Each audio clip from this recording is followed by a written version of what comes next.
Okay, good morning, everyone. Just confirming again that you can hear us online. Yep. Perfect. Wonderful. I'll just kick off hearing 6/7, day 2 with karakia.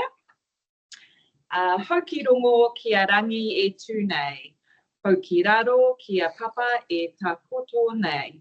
Hoki roto ki te ngākau tangata. Hoki waho ki tēnei hui. Homie, huie, tāki. And just a reminder, we are recording this hearing. Health and safety, bathrooms are through that way, guys, just behind the door, turn out this way, turn right. In the event of a fire, 2 fire exits, and we'll just gather on the other side of the car park. I'll hand over to Bill. Thank you very much. Good morning to those people who are online and those people who are here in person. My name is Bill Smith. I'm the chair of the panel today. On my right-hand side, I've got Councillor Felicity Foy, who is an accredited commissioner. And on my left, I've got Alan Watson, who's an independent hearing commissioner.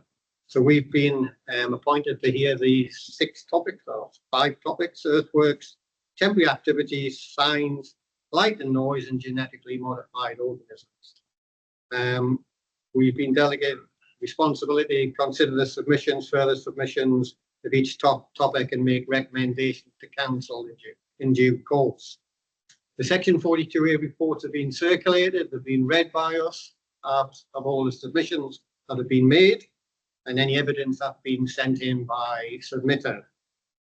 Obviously, the Section 42A reports are just a recommendation to us. We may not take notice of them, we may amend what they say after hearing what the submitters say and also what the officers have to say. And of course, sometimes the Section 42A officers, they amend their reports as well after having considered the further evidence. So the hearing today is basically, we hear from the submitters, we ask questions, we might ask officers if they've got any points of clarification they want. And then tomorrow, at the end of the 3-day hearing, we'll get a response, brief verbal response from officers. Then we'll adjourn the hearing, and then in a few weeks' time, we'll get a written response from the officers, which will be circulated to all parties to this hearing. Are we going to have a brief introduction to the staff? You don't mind? Good luck, Mr. Chair. Yeah, just brief, yeah. Kia koutou, James William, Team Leader, District Plan. Kia koutou, Keaton Baxter, Policy Plan, District Plan Team. Tammy? Sorry, I'm Tammy Worcester, I'm Manager Integration. Louis? Right. Nikki? Okay, hearing administrator. Have we got any staff online? No? Lynette is online. Lynette's online, is she? Good morning, Lynette. Can you hear me? She may be away from the desk. So Okay, Lynette Morgan, Policy Planner, District Plan Team. All right, so does anybody who's submitting today got any comments on the process that we're following at the moment? If not, we'll move on. We've got them. The first ones today are Mike Butler, Bill Edwards, and Dr. James Robinson. Are you all 3 here online? We are. Yep. Yep. Yes. Okay. Fire away when you're ready. Well, I'll just do a quick mihi to you. Tēnei te mihi ki a tātou katoa e hui tahu nei. Tēnā koutou, tēnā koutou, tēnā koutou katoa. Thank you very much for hearing us. And my name is Bill Edwards, Dr. James Robinson, our archaeologist, and Mike Butler, our planner. So I'm going to pass it over to Mike now. Kia ora, Mike. Kia ora, Bill. Morena, Mr. Chair, and members of the hearings panel. My name is Mike Butler. I'm the Regional Heritage Planner for Heritage New Zealand.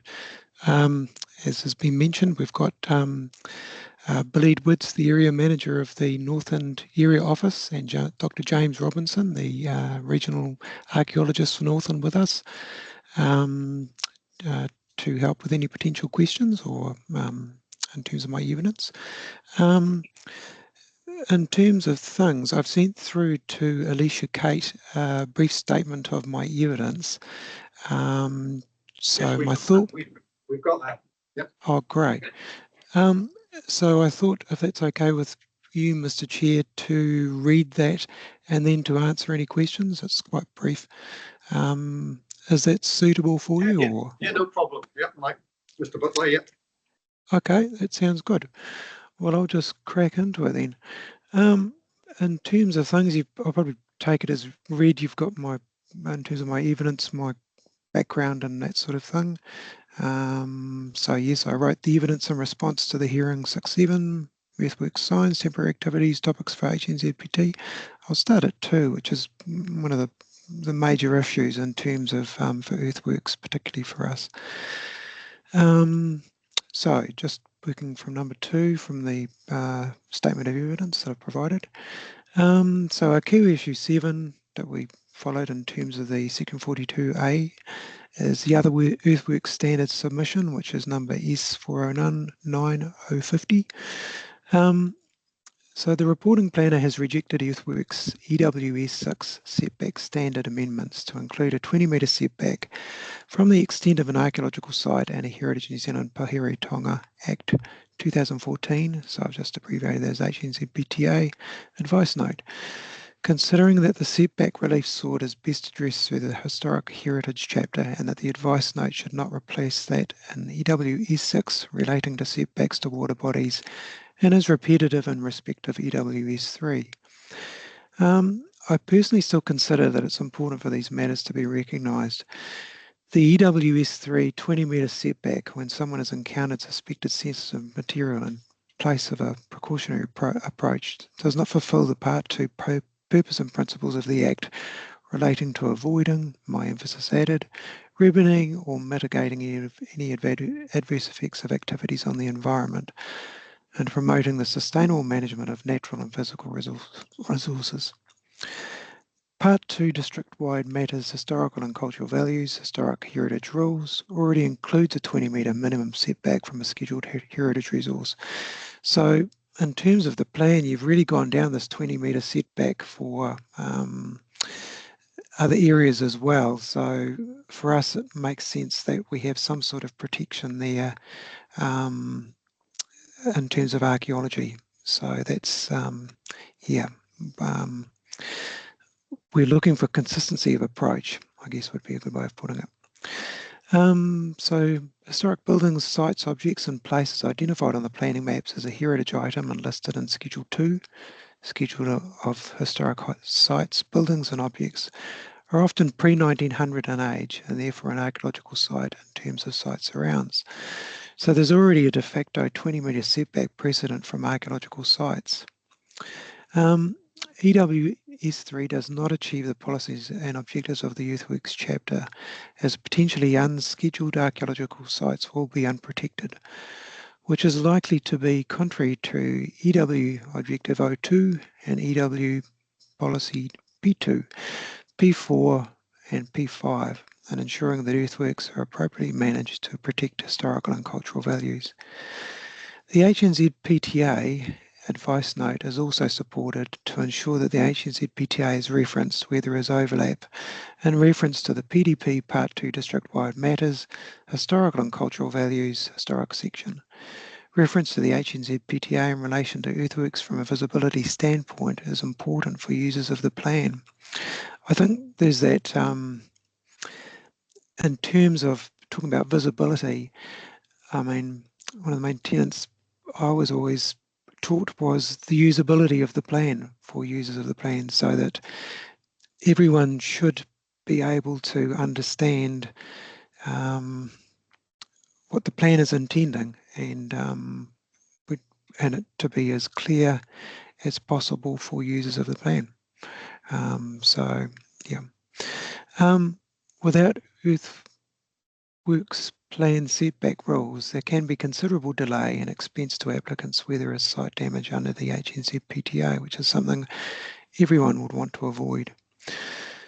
The disagreement expressed in the section 42A regarding replacing setbacks to water bodies as a note does not summarise our submission and position correctly. We're trying to work this out, but I can't quite see the connection with that. If I'm wrong on that, that's great. The council staff can enlighten us a bit more on that, if that's possible. 3, so consideration of outstanding matters. So key issue 1 was science clarification, interpretation matters and general support. So that was in with regards to our FS 51.17 and FS 51.19. So improved clarity through the consistent use of the defined term historic heritage, which is FS 51.17, should instead reference, so I guess what I'm talking about here is clerical errors, just in terms of trying to make sense of, for us, for the section 42A. Again, maybe I've totally misunderstood that in terms of the section 42A, and staff can enlighten us further on that. But so in terms of by way of clerical accuracy, improved plan terminology, so FS 51.18 should instead reference FS 51.42. An amendment to ensure improved plan administration in the Kororareka, Russell and Kerikeri heritage areas, which FS 51.19 should instead reference FS 51.43. The reporting planner's recommendation to accept these HNZPT further submissions relating to signs are supported. Reference is made by the reporting planner to HNZPT in relation to permanent signage that, because Waitangi Estate is a Schedule 1 heritage site on the Rarangi Korero Heritage New Zealand list, Heritage New Zealand provide comment on signage proposed at the site and visual effects to ensure that any proposed signage is in keeping with historic heritage and cultural values. Yet an HNZPT submission on this aspect was not specifically made on signage, albeit with regards to other plan sections. For example, planning maps, where we've referred to Waitangi as and the treating grounds as being the most symbolically important place in Aotearoa, New Zealand, being identified in 2019 as the first National Historic Landmark in accordance with the HNZPTA. Number 4, key issue 2, temporary activities rule framework. The reporting planner's recommendation to amend the rules applying to the Waitangi treating grounds to clarify when resource consent is required, given its national significance, specifically the events leading up to and on Waitangi Day, is supported. HNZPT submission point number FS 51.34 and supporting Waitangi Limited, number S503. 0.050. Reporting planner amendments are also supported for the same reasons of national significance. So just wrapping up in terms of conclusions, in my opinion, the HNZPT submissions, further submissions in section 42A planners recommendations that align with what we submitted will achieve the purpose of the Act and more specifically will recognise and provide for the protection of historic heritage from inappropriate subdivision use and development within the scope of hearing 6/7 general district-wide matters and GMO's some provisions of the proposed Far North District Plan, earthworks, signs, temporary activities, particularly, where the topics concern the HNZPT submission points. I think the clerical areas, again, if I'm interpreting that correctly, just require clarification just for clarification purposes. And we're happy to answer any questions that you may have relating to the statement, as are my colleagues. Thank you. Thank you, Mr. Butler.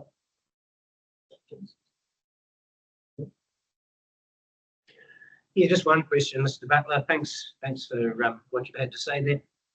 Despite the detail of what you talk about and what you've put to us, how does the district plan measure up with other district plans that you both make submissions and the like on this? Does this largely cover off the concerns of NZHPT? It does. The Whangarei, for example, has a 10-metre earthworks setback from archaeological sites. And that was kind of the, I guess, the rationale for including that in there. And we also had, as I've mentioned, the 20-metre setback is very much ingrained in the sections. So I feel the accidental discovery protocol, which is good in terms of things, and we're getting a bit off, perhaps I'm getting a bit off track there, but there's very much the 20-metre setback has been put into the plan, and that's been the approach that's been taken. I feel that not having anything there is relying upon us to deal with that. And I think, well, council has a role in archaeological matters being historic heritage as well. I just wonder if Bill or James may want to elaborate a bit more on that, or given their expertise. Can I just pick up on, before you go to the other two gentlemen, you said 10 metres at Whangarei, did you? Not 20? Yeah, it's 10 metres, yeah. What would your preference be, 20 or 10?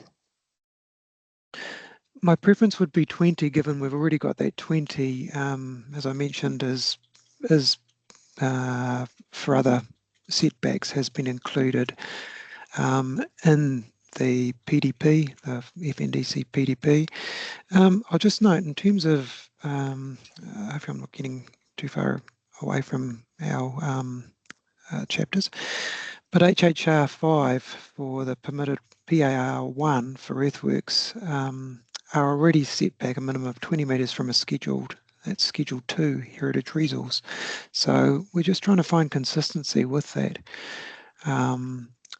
With the 10 metres from memory, it's a number of years ago, but I think that was actually, from memory, that was actually Whangarei District Council themselves that actually proposed that 10 metres, and that they felt that there needed to be an earthworks setback for that. I don't know that we specifically submitted on that from memory, but it seems to have worked very well for us in terms of providing support to Whangarei. And again, the main thing is, if you don't have a rule in there, by accident, you and generally I would say it's accidental. We don't want people accidentally, if we only have if people unearth sensitive material, well, they've modified a site accidentally. We don't want that. We want some sort of consideration of that, and I think that's what the plan would do with the 20 metre setback. So hopefully that answers your question, and as I mentioned, very happy for my esteemed colleagues to elaborate a bit further on, given that's their area of expertise. Before you carry on, just Mrs. Foy's got a question for you. Oh, certainly. Just a point of clarification about that 20 metre setback. That's from scheduled sites under the plan. And the 10 metre one is in Whangarei from scheduled sites. The 10 metre is actually from scheduled and non-scheduled, which is interesting. In terms of the 20 metres, it would be from non-scheduled and, well, it would primarily be, well, it would be non-scheduled and scheduled if we're following Whangarei's precedent. But I'm happy for Bill and James to elaborate a bit further on that in terms of their thoughts. Can I just say something briefly? I'll try and be brief. Archaeological sites vary in size. You can have a very small midden, which can be, a metre across, and then you can have a site which can be like a past site, which can be in some cases kilometres across. So when you put 20 metres in, it's really just an indicator that archaeological sites don't occur in isolation. They occur as a result of people being there, and normally where there's one, there's another. So the point is the 20 metre rule allows people to, it stimulates the need for people to get a qualified archaeologist to have a look at it to see what's going on. Because what we don't want to be is at the other end where we are involved with site damage and taking people to possibly even in court action. We don't want to do that. We'd rather have it at the ambulance at the top of the cliff rather than the bottom of the cliff. So how will they know it's there if it's not scheduled? It's in the NZAA data. So the dots which the council holds in their GIS systems. So they're not scheduled sites? No, they're archaeological sites. Okay. There's So can you explain what's the difference between a scheduled heritage resource and an unscheduled heritage resource. How do you know the unscheduled one's there? Okay, there's a database called NZAA, which the council holds, Okay. and there's 55,000 archaeological sites nationally there. Northland has the highest number of archaeological sites in the country, and there's a mark, a dot, and you can see the dot, and then when you drill into the data, there's also a data sheet which tells you where the site is. Okay, so that's unscheduled. What about the scheduled site? Well, scheduled sites are ones that are marked out in the plan. Okay, right. Okay, that's all right. Thank you. So in terms of the process that's followed at most councils, including Far North, you have an advice note basically about the accidental discovery protocol and the like. How does that actually work in practice if there is no rule, if you rely on the ADP, as you call it? Well, the ADP is, if there's a known archaeological site in the area, you shouldn't be relying on an ADP because you know it's there. An ADP is only if you don't know something's there. So in the NZA data for the Far North area, there's probably, James, about 11,000 sites. Would that be correct? It's 13,000 sites. 13,000 sites, yeah. Yeah. So there's 13,000 sites in FNDC, and probably there's a number of other sites that haven't yet been found. So when you have that known data, you know there's a site, and then there's a process which is called an archaeological authority, which means if you damage or destroy that site, you've got to go through a process. So if you have a piece of land and it says that there's an archaeological site on it, you don't follow an ADP. You either avoid it or you undertake an archaeological assessment, and they'll advise you whether to avoid it or to apply for an archaeological authority.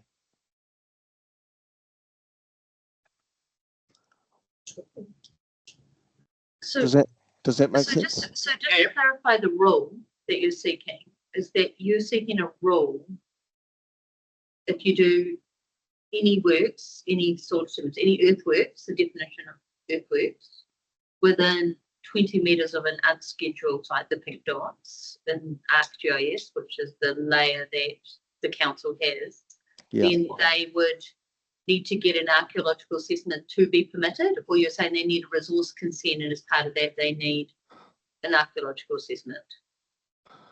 It would be a resource consent in the same way that, for example, SASMs in terms of sites of significance to Maori, I mean, where there's a restricted discretionary activity status, where the applicant is not the owner of the legal description on which the SASM is located. So there's 13,000 of the pink dots, so that's 13,000 resource consents plus 13,000 archaeological assessments. There's probably more, actually. Yeah, there's probably more. Yeah. You can probably double that. And why isn't the Heritage New Zealand Wāhine Act working, and why can't that be used as the statutory tool? And because there's more powers under that act than the RMA, my understanding. Well, they're meant to work in tandem. So historic heritage, the councils are looking at that. We have our own legislation, so they're sitting separately in terms of legislation. In terms, why does that not work? Perhaps Bill or James might want to elaborate on that. From my perspective, I think, again, it's that thing of not, for me, looking at what the council is doing. You've gone down this 20 metre setback, and you've ingrained that in your various chapters, and including archaeology. Like, I mean, you're going to get archaeological complexes around your building sites where you've got the 20 metre setback. If you don't, and so that will hopefully be an early warning trigger that you don't want to you don't want damage of those the archaeological assemblage or the landscape around that item, which would bring us in and which is, as Bill said, not what we want to do. We want to forewarn and get more information from the applicant where that applies. But it's not clear. It's not clear to me why you need a rule in that respect. But wouldn't you be better spending your time educating the council planners or providing advice that they need to refer to you when any proposals come forward, rather than going through a multiplicity of rules in a district plan? Because already, in terms of what we're talking about, you're talking about adding or amending rules that are in the district plan. It just seems to me that it would be better if the council had a process that was promoted by yourselves to how they dealt with archaeological sites, heritage sites, when it comes to subdivision proposals or development proposals. I just think you're on a never-ending process of seeking rules, and you've already got those rules through your own legislation without, respecting what's in the district plan. Sounds a bit tough, I know, but the question needs to be asked. Bill, do you want to perhaps talk about the heritage alert layer and what we try to do? We provide for Far North District Council as best we can in terms of resource consents that come in. Yeah, look, we do have a process with the council, and we do work quite a lot with the council. We've been embedded into the council processes for many years, and what happens is that resource consents, which the planners think may have either archaeological or heritage values, are sent to us, and we look at those and we examine those, and then we provide advice. And so we've been doing that for many years, but we just want a trigger somewhere in the system so that if there are earthworks taking place, that archaeology and cultural banners are taken into effect. And the rules that we're using in Whangarei, where basically it's a trigger where everything comes through and there's a 10-metre archaeological site, we're immediately contacted, and it's worked very well. Far North works pretty well, but there's been huge amounts of staff changes over the years, and it's a case of re-educating the planners. So I think that what we don't want is where we have lots of damage, because when an archaeological resort is finite. Once it's gone forever. Once that information's gone, it's lost. So what we're trying to do is to protect it. Can I ask a question to staff? Yeah, carry on. A point of clarification to staff about the process. My understanding is that both for any building consent as well as any earthworks permit, when there's any of those dots on the GIS of potential archaeological unscheduled sites, that they're sent to Heritage New Zealand, and then Heritage New Zealand contacts through those two processes within council that are outside of a resource consent process as well. Is that correct? That's correct. I'd have to confirm, but what wouldn't cover, for example, is matters that don't require building consent or resource consent. Or earthworks. Similar to the top permitted. Yeah. Chair, I think with an earthworks permit, you do have to look at. Yes. So for every building consent that anyone applies for, or every earthworks permit that anyone applies for, they all get sent to Heritage New Zealand as part of that process with the dog. I'm not too sure, but yeah. Not all. To answer that question. Well, Mr. Edward, was it? You wanted to say something?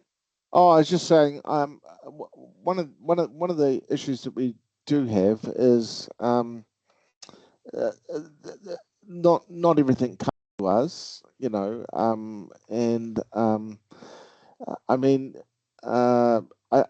think that the major issue is we want to be having proper archaeological advice before earthworks are taking place, because there's not only is the pink dots that we talk about, the NZAS sites, there's also the potential, for instance, if earthworks are taking place on a coastal area near a waterway, there's probably a 95% chance that there's archaeology there. James, have you got any comments? Yeah. So we do get building consents and resource consents coming through, and it's based around the premise that they're within a certain distance of a recorded site. So we provide advice to people, and in many cases, the advice is that they can proceed under an ADP because the site isn't on their property. I have a lot of correspondence with members of the public who are doing building consents, asking about a site that has turned up on a LIM report, asking what it means, and I can explain about whether that particular site is on their property or not, or whether there is a high potential of finding some. So, for example, up in the Waipapa area, it's old kauri soils. There's a very low likelihood of finding archaeological sites. There's only one site in that area, which happens to be a kauri gum store that stood where the roundabout currently is. So that's an area with a very low likelihood of finding stuff. But other areas, especially coastal areas and things like that, there's going to be archaeological sites there. And having an alert layer does give an advantage in that we can advocate for protection of sites. So at the beginning, rather than having to go through site damage assessments and things like that. So we do find that there is a major issue with staff turnover. We have an ongoing training program with all 3 councils in the north, but the staff can change over very quickly. So, and then we find that that because there is no alert layer, they aren't aware of some of these issues. So I work closely with your compliance officers. I work closely with your planners, but you get this ongoing process of people saying, oh, I didn't realize that was still valid or something, things like that. So if we had an alert layer, it would at least start the process off. It doesn't mean that you can't do a development within 20 meters of, say, a midden site, but that it allows for opportunities for avoidance and minimization as well as mitigation. Thank you. Thank you. Is Mr. Weiss, who was the author of this report, is he online? Not at the moment. No. He has another engagement today, but Okay. he'll be reviewing the reporting as soon as possible. Right. So unless you've got anything else, what we will do is Mr. Weiss offline at the moment. He's the author of the report. We will make sure he listens to the transcript, and then we will have some possibly questions of him. And then obviously he has to do his response in due course. So have you got anything else you wish to add? Just thank you. Yeah, Thank you for hearing us. Yep. Thank you for Yeah. hearing. Mr. Yeah. Chair, before they shoot off, perhaps it would be, I think we've talked about this before, but that might be just, we can talk through some of the numbering that they talk about in these submissions. Essentially, what the submitters see, further submitters, is their raw submission number, but they should be reckoned from the submission numbers in Appendix 2. Those are the correct numbers, so it's not an administrative error. They've seen one thing, the formal submission point reported is Appendix 2. is in Appendix 2. So on the website, we've got, please note, in certain circumstances, some of the raw further submission point reference numbers shown on submissions may be inconsistent with the reference numbers shown in the report officers section 42A reports. All section 42A reports, so all further submission points have been included in the summary of decisions requested. The decision council's reporting officers will be reviewing to prepare the section 42As. Submitters should refer to the section 42A reports for an available for the accurate further submission reference numbers. It is confusing, but it is correct. Okay. All right. Yeah. Okay. Okay, And we'll get the officers out and put that in his report when he does his reply. Okay. Yeah, I think Okay. we're on the same page. It's just a matter of how we provide for it. Yeah. Thanks. Okay. Thank you for clarifying that. Okay. Thank you for your evidence. Unless you've got No. anything else, enjoy No. the rest of the day. Thank you. Okay. Thank you. Thank you very much. Thank Thank you. you. Thank you. Bye-bye. Thank you. Bye.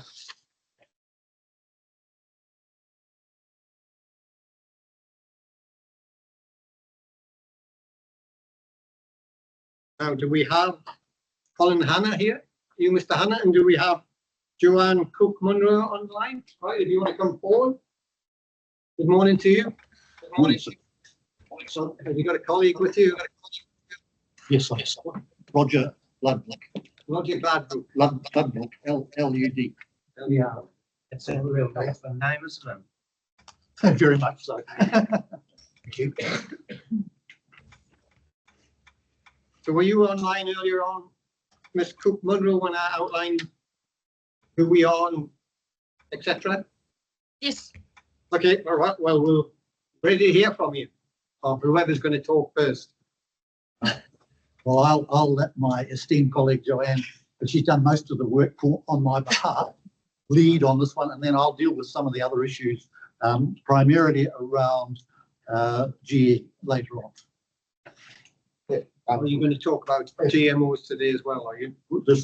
Just where our position is around that and why we haven't elaborated on it, because it's before the Environmental Protection Association are actually doing this review now, and we think it's probably premature for some of this discussion. Okay, so we'll talk about that. And if possible, I'd like to give you some practical examples where these rules will influence farmers, because I'm farming just down the road. So So you're talking about earth movement. yes. Okay. There you go. Right, is it me? Yes. Okay, good morning, everyone. Thank you for having us again. A real pleasure to be back. I'm going to keep my piece quite short. We have accepted all of the officers' recommendations on our submissions to these two topics.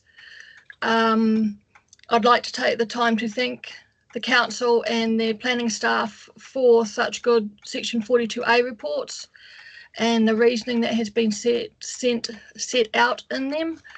It's made my job a lot easier. And that is basically it. We accept the recommendations, and I'll pass over to Colin now. First of all, thank you for saying that, because it's nice to get some feedback for the staff, and I'm sure they really appreciate it. Thank you. Right, Mr. Hannah. Thank you. So following on from and just looking at specifically in which we haven't really responded in detail under the GE stuff from Federated Farmers' point of view, and the position on that is that Federated Farmers at this stage have not arrived at a position because EPA has put together an esteemed body of people to come up with revising what is GE and where it's at. So the law was set back in 92. Like, it's a dinosaur now compared to where things are in terms of research and science is at. So we just want to cover off on that, and I have been doing quite a bit of work behind the scenes on that with where things are at in Europe at the moment and Australia, and it looks like New Zealand will probably follow, not be a leader, but I think we'll be a follower, and we'll probably follow more of the Australian situation around GE. And particularly now with CRISPR and AI, and the situation is much closer, and we won't probably be seeing, we'll see things within Genius, but we won't see them introducing foreign genes, is my opinion right now where it's standing. But in terms of medical science, in terms of New Zealand, yes, we may see some of that, but that will be very, very carefully controlled. So, and then one of the feds in Northland have spent quite a bit of money bringing up experts and thinking what's going to happen within, particularly for Northland, but within the world. And it's the population change and the impact of that I also want to just briefly touch on. We brought up and we spoke to some of the councils, but in March next year, we're working on a specific place and time that Whangarei Council picked up on to bring up probably the leader of the foremost thinking in government can't talk to us about what the future looks like and what that impact, and we've spent quite a bit of time around this GE stuff. And world population at the moment is looking like it's going to increase to about 9.5 billion by 2053. And then it's going to go into decline, simply because you aren't spending enough time in bed and procreating. And that's happening all over the world, not just New Zealand.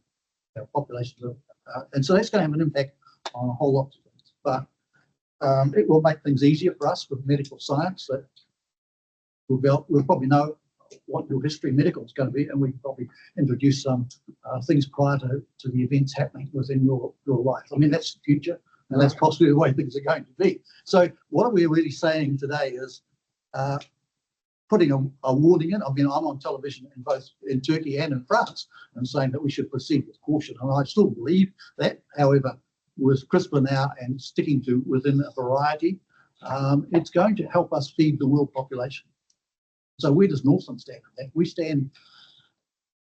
We're going to see things, diseases, fungi could inhibit us to produce the amount of food we need to produce.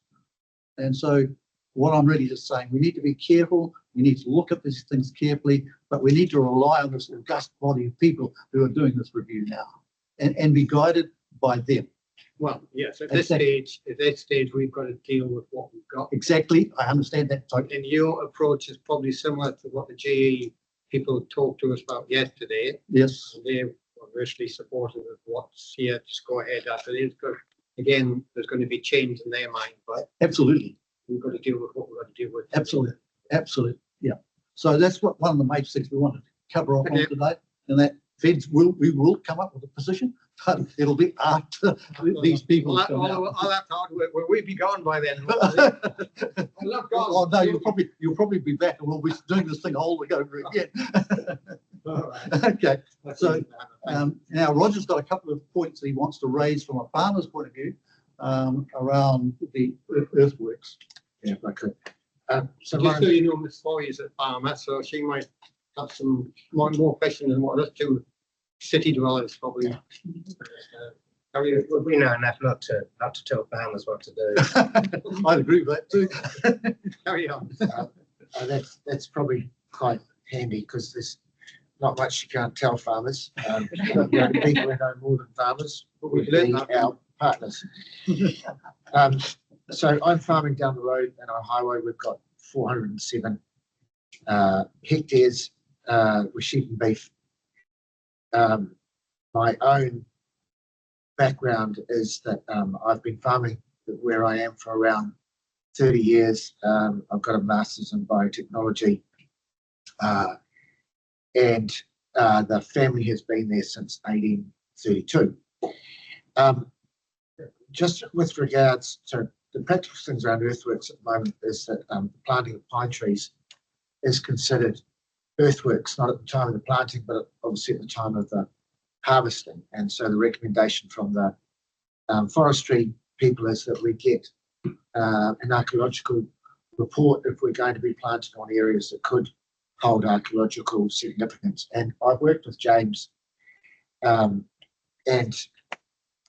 before and with the site places, and in an unscheduled point of view, I've invited them out to show them archaeological sites that I think could be significant where we are looking to plant pine trees at the moment rather than continuing to farm sheep feed. And so the areas we're talking about are reasonably minor. That I think we're looking to do a planting next year of 35 hectares, and we've planted 40 hectares, and that's probably where we're going to stop on the farm itself. One of the areas, which is a 5 hectare block, it's east facing, it's quite steep, but it doesn't run down to a waterway. But James sent me an aerial photograph which showed 2 Coomera pits, and the aerial photograph was from 1957.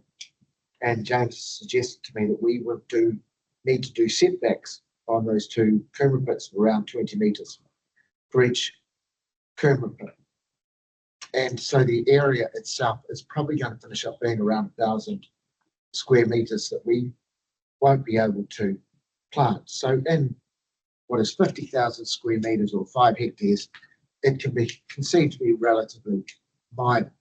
I didn't know the Coomera pits were there because the area has been overgrown. Of course, the Kumakwits are quite close to the Te Ruahongana Pa, which we have fenced off and protected. And at the lower part of the pa, there are several Coomera pits. I suppose my issue with it is that do we protect all Coomera pits?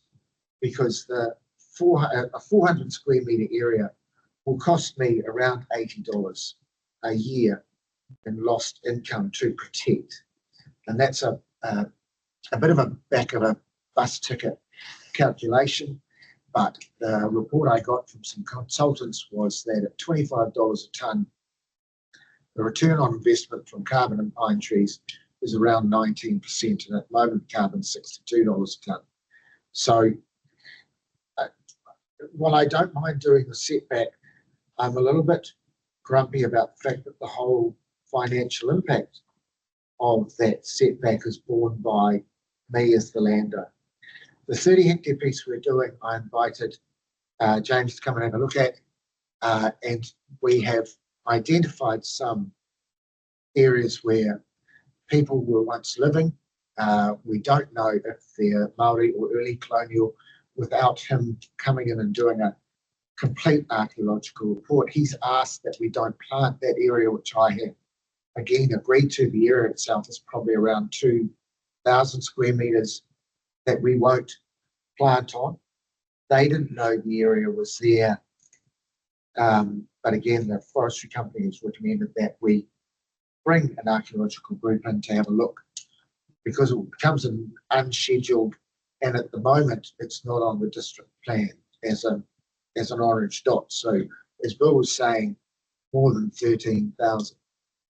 Again, I invited them on. I'm happy to protect it. But again, as you protect all of these areas, just remember that someone bears the financial cost of that. And generally at the moment, it's not a shared cost. It's purely on the person who is choosing to identify an area that may be implicated. Because if we mill these trees, and I say if because I don't know if it's a permanent canopy yet, or if we're milling them, I'm more inclined to mill than I am to leave it as a permanent canopy under the carbon rules. But at that stage, then it is earthworks and it does lead to destruction. So I just thought that would be a couple of worthwhile examples for you to consider as you consider these plans. Thank you for hearing. I had a question or a couple of questions about the original. I've got the original submission here. I have one question about noise as part of the original submission, because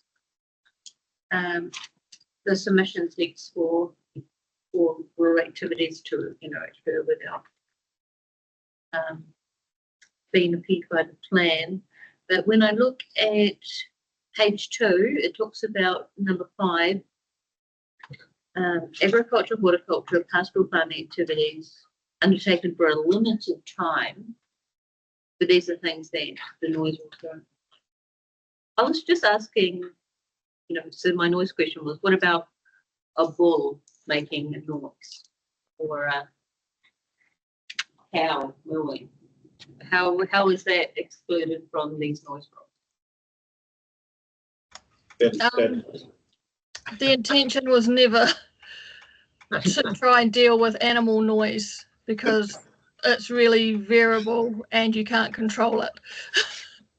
Oh, I understand that, but there's a laneway with cows going down the laneway to the cow shed and they're mooing. Is that going to breach the noise rules? Is there an exemption to allow for that under our plan? Well, actually, my bull actually sits off the Lion Park next door to me, and then it just goes on for half an hour or more. I mean, They're just having a look. Just wait. I'll let you go on this.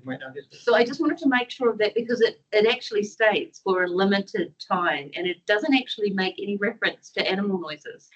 I just wanted to make it really clear from the start that if the intent was to exempt animal noises. No, So that currently I didn't read that being exempt. We can clarify that, but the intention is to, there's, I guess, two particular sets of provisions, in my experience of working in agriculture, the agricultural machinery.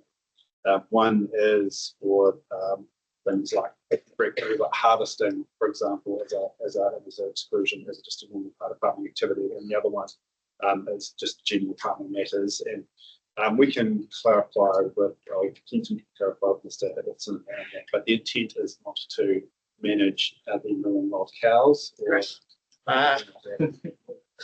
There's very much here. And always fluctuate on the farm, cattle season, You can come back. on things that. like that. Yeah, you can come back on that. Okay. Yeah, so that was just one point of clarification, just to ensure that in for submission. So the other question I had was about earthworks, and there was a request in the submission to, there's a term that was requested, and I'm not 48 pages in the submission. It's called, it was like a rural, ancillary rural activity earthworks or something. I have to find the page, it's just no. Yes, you're right. We did seek the inclusion of a definition for auxiliary rural earthworks. Yes.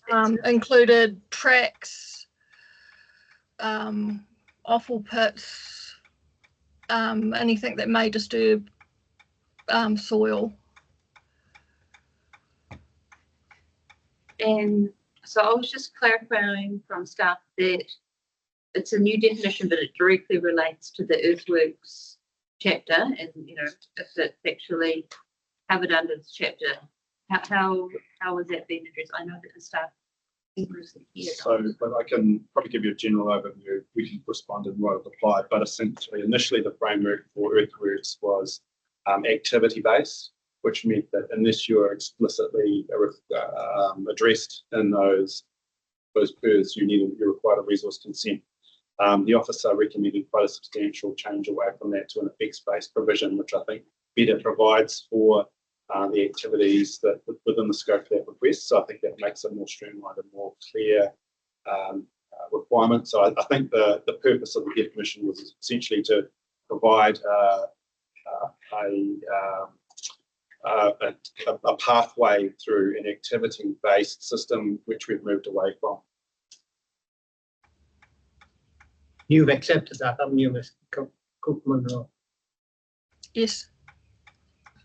So the other question I had for Ms. Munro was the 2,500 square meters. So the maximum of 5,000 cubic meters of earthworks is consistent with the current plan, but there's no coverage rule, in this case 2,500 square meters. I just wasn't sure why that relief was sought. So why 2,500 square meters? Because under the current proposed plan, that 2,500 square meters isn't just proposed for rural zone, it's proposed for all of the zones. And the residential zone has only 200 cubic meters of maximum earthworks as a volume, but it's still got the 2,500, but rural has 5,000 cubic meters as a permitted baseline per year, but still the same coverage at 2,500 square meters of surface area. Why that number? I'm sorry, I'm going to have to look up the reason for that number. Such a long time ago since I did this submission, so I don't have an answer at the top of my. What you can do what you can do if you want to have a look at it and then put something briefly in writing, send it through to AK. Alicia. Because my question to staff would be the same question. Why 2,500 square meters in a residential zone for 200 cubic meters? And why imposing the same surface, same area of 2,500 square meters for a rural zone when it has, 30 times the volume of earthworks? Why is it needed in a rural zone? So what submission point are you referring to? This councillor? So there's page 42 of the Federated Farmers original submission. I think the point is, why do you need a control? There's no current control floor area in the current operative district. Yeah, that's probably a detailed question for Mr. White. Yes. Responses. So If you just want to make a note of it, then he can deal with it. yeah, I recall that that was a matter raised with Mr. White Yes. yesterday. Yeah. So I think Probably he's already. aware. So thank you. Okay. If you've got a question. I'm just hoping when you go out on your tractor, when you get back this afternoon, you'll take a copy of the district plan with you. Check off 2,500. I can't use it at the moment because I've got a flat tire on my quad and it's currently caught up. Hey, look, more seriously, when the Heritage New Zealand go out and look at the Coomera pits and the like, I mean, how practical are they? I mean, from what you say, it sounds like they're not practical. I mean, surely they're not going to put a ring around a Coomera pit in the day. So you'd have to put that question to them because I don't know. And in the case of the two Coomera pits that were identified next to the Te Ruaronga Park, I found that a bit frustrating as I didn't know they were there. The area itself has been covered in large gorse and tobacco weed for quite a while, which is why we took it out, sprayed it out, and are looking to put in pine trees so then we derive some income from it. In the second case, I thought the site was significant enough to volunteer it to Bill and James to come out and have a look. My funny story was that Bill and I walked off, and then we had to go back and find James because he really gets into this stuff, and he got so excited we'd lost him in the hills. But we did eventually find him. We thought he might have fallen over and hit his head on the rock. The Coomera pits I didn't think was significant. There are probably enough examples of Coomera pits around the place to justify letting a couple go, because there is a cost if you're going to protect every Coomera pit. Is because they are potentially a little bit like a piece of string, no end. In the second site, it did show evidence of human habitation.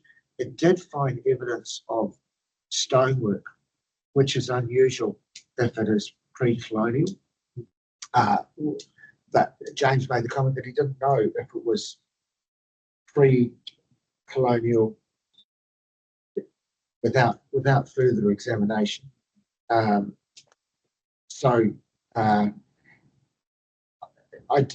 Protecting that I thought was worthwhile protecting. In reality, what's going to happen to it though is that once we don't plant it in pine trees, is that the gorse is going to come back very quick. It's going to overgrow with old man gorse. By the time, if we mill it in 25 years, it'll be the one area that will become permanently inaccessible because it'll be covered in old man, 30-year-old old man gorse. So it's that part of the historic places around earthworks and the practical cost of it that I think needs to be considered a little more strongly, because you don't want to let some sites go, but at the same time, when you protect everything, there's a cost to the larger economy and also to the individual who's being made to protect it at their own cost. So I was going to ask them to stay so that then they could comment, but I wasn't sure whether I was able to speak until I was sitting in the hot chair. Thanks. Any points of clarification? Yes, Mr. Chair, if you wouldn't mind. Yeah. It's actually a request around GMOs. I mean, Mr. Baxter spent quite a bit of time. I sent him down a little bit of a rabbit hole through the government announcements around that, in particular around what impacts that might have in an RMA sense and our ability to manage. And neither Mr. Baxter nor myself managed to kind of find any indication of whether the government was also turning its mind to the RMA. If Federated Farmers have any information that would be helpful for us to keep in mind as part of our process that includes, for example, RMA under that banner of reform, we would gratefully receive that. Okay, acknowledge that. One of our staff has been seconded to the RMA reform. So we might have we could feed the information back to through that channel for you. We do, and Yeah. obviously pass that back. Yeah, that would be good if you just copy me into it and I'll make sure that it gets to the right people. So thank you very much. Thank you. Well, for the submissions, thank you very much. And then three of you for your presentation. It's also good to hear a practical side. Right. Thank you very much. Thank you. Enjoy the rest of your Thanks day. for having us. Thank you. Thank you, Joanne. Chairman, how was it? Yes, I've contacted Peter Hall and he could join at 10:15. However, he wants to speak about helicopter noise. And so I've said it's probably better for Peter to be here. Peter, if it's not joining till after tea. So yes, I think. So we come back at 10:50, is it? Correct, unless we can get morning tea early. I will stop the recording and mute the room. Hopefully they reduced that from yesterday.